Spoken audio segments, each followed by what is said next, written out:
Hello CUT aspirants, welcome to our channel. I am your mentor Ashish और आज हम लोग बात करने वाले हैं हमारे नए पेपर पैटर्न की ऑफ सीयूटी एज पर यूजीसी। तो इसमें आपके बहुत सारे अपडेट्स यूजीसी ने किए हैं जो कि अभी आपके पब्लिश हुए हैं। ठीक है, तो इसमें जो आपके अपडेट्स हैं वो कुछ ऐसे हैं। The first update is each paper consist of 50 questions. तो यूजीसी ने यह बोल दिया है कि हर पेपर के अंदर आपके 50 क्वेश्चंस आएंगे ही आएंगे। ठीक है, जिसमें आपको सारे के सारे अटेम्प्ट करने हैं। पहले आपको ऑप्शंस मिलते थे, अब इन लोगों ने कंपलसरी कर दिया है कि आपको ये अटेम्प्ट करने ही हैं। The next update is all the questions in the CUET will be multiple choice question based, MCQ based. अब सारे जो क्वेश्चंस आएंगे वो सारे आपके एमसीक्यू बेस्ड होंगे।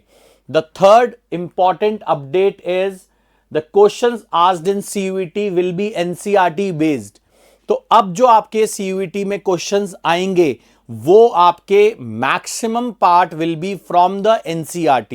तो अब आपको यह पता लग जाना चाहिए कि NCERT is a very very important part, कि हम लोग जो भी CBSE के अंदर जो प्रिपरेशन कर रहे हैं वो हम NCERT को अच्छे से फॉलो करें, सो दैट हमें CUET में भी उसमें हेल्प मिल जाए। Right, the next is students preparing for the domain subjects can now only focus for the NCERT books. तो यूजीसी ने यह भी बहुत अच्छे से क्लियर किया है कि अब आप लोग जो जो डोमेन की प्रिपरेशन कर रहे हो उसके लिए अब आपको NCERT पे ही फोकस होना बहुत ज्यादा जरूरी है। द नेक्स्ट अपडेट इज जो कि जनरल टेस्ट को रिलेटेड है।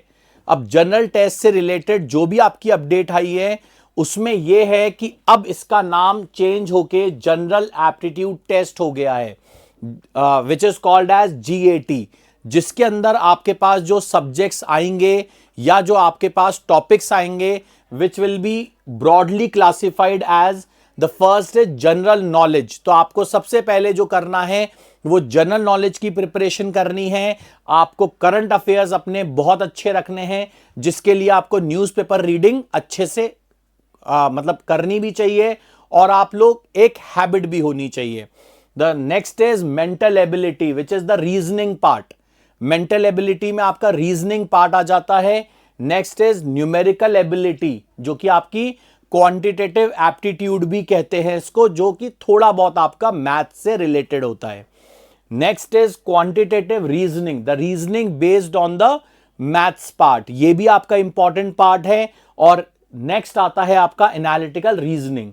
सही है, एनालिटिकल रीजनिंग में और क्वांट रीजनिंग के अलावा एक वर्बल रीजनिंग भी होती है जो कि आपकी थोड़ी बहुत इसमें पूछी जाती है।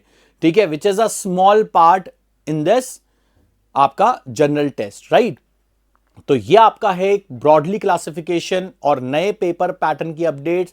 और ऐसे ही आपको अगर बहुत सारे अपडेट्स चाहिए तो आप लोग चैनल को फॉलो कर सकते हैं, लाइक कर सकते हैं, और जो भी आपके डाउट्स हैं उसके लिए आप लोग इजीली कमेंट सेक्शन में कमेंट करके बता सकते हैं। ठीक है, थैंक यू एवरीवन।